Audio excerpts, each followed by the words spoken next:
This video is a quick demonstration on how to function the Fire and Ice Pilot SimConnect project. Showing here the interface in action, and we'll start with a blank connection, a link to the database, and show the basics of the operation. So before you start, there's a setup page with stored defaults, but you can set the air-to-air, air-to-ground, eyes lock, and a few other options, but the primary one of interest is the combo box that sets the mode.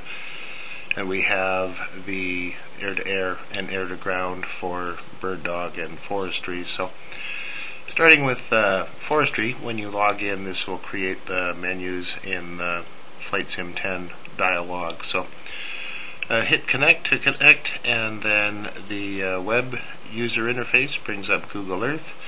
The load button at the bottom will load a map, so we don't need the left hand side, so you can clear that graphic. And then by right clicking and bringing up what's this, you get a dialog with the lat and long. So right click, copy, and that gives you the position. You can paste into your clip position dialog. Select the object you want to place, small, medium, large, fire, etc. Give it a name for future reference, as there may be more than one. And the strip button at the bottom brings up the fire, so you can see in the lower left it says fire created.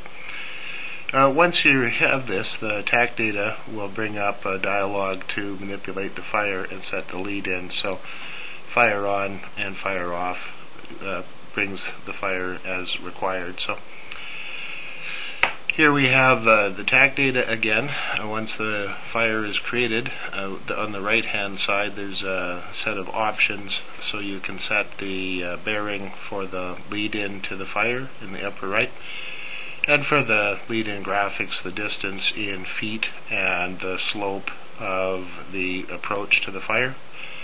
And then the lead in box will bring this up. So we can see here on this particular lead in for the fire actually brings you over a bit of a hill, so the boxes are lying on the ground and not ideal for the run in. So we'll just bring that dialog up and create a second run in with a different heading.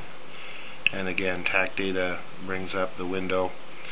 So we change the bearing to 020, create lead in, close, and you see the second set of lead ins for the fire there. So that gives you the training scenario in play.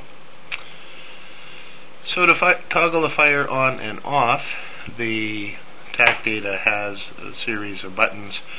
You can see the fire on the left hand side, on and off, and it takes a second or two for the effects to clear, but this button brings up the effects and extinguishes the fire as well. So any timer functions would also run from this dialog if there's a graphic in play that runs that. And finally, clearing the existing items. If you have a scenario with green lead-in boxes, the center button to the left will clear everything but the non-essentials, being in this case any fire on the ground or GPS, artificial aircraft, or ground side vehicles that might be linked in.